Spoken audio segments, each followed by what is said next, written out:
మన రాష్ట్రానికి special status ప్రత్యేక హోదా రావాలన్నా, పోలవరం ప్రాజెక్టు కట్టుకోవాలన్నా, మనం ఏ ఇతర ప్రాజెక్ట్ అయినా, కడపలో స్టీల్ ఫ్యాక్టరీ చూడండి ఎలా ఉంది దాని పరిస్థితి. పథకాలు శంకుస్థాపనలకు వేసే ప్రాజెక్ట్ గా తయారైంది తప్పితే ఒక్క అడుగు కూడా ముందుకు పడలేదు. రాజశేఖర రెడ్డి గారు ఉంటుంటే ఈ పాటి కడప స్టీల్ ఫ్యాక్టరీ అయిపోయేది కదా? వాస్తవం కాదా? ఒక్కసారి ఆలోచించండి.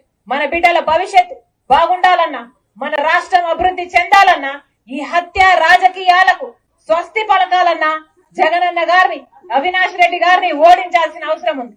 మరొకసారి కాంగ్రెస్ పార్టీని ఆశీర్వదించాలని, రాజశేఖర రెడ్డి బిడ్డగా కాంగ్రెస్ పార్టీ తరఫున ఎంపీగా పోటీ చేస్తున్న నన్ను ఆశీర్వదించండి. అలాగే బద్వేల్ నియోజకవర్గం జ్యోతమ్మ స్థానికురాలు, మీ దగ్గర ఉండే మనిషి, మీకు సేవ చేయాలనుకుంటున్న మనిషి, ఆశీర్వదించాలని, గొప్ప మెజారిటీతో గెలిపించాలని రాజశేఖర రెడ్డి బిడ్డ శిరస్సు వంచి చేతులు జోడించి మనస్ఫూర్తిగా కృతజ్ఞతలు చెప్పుకుంటుంది. హస్తం గుర్తుకే, హస్తం గుర్తుకే.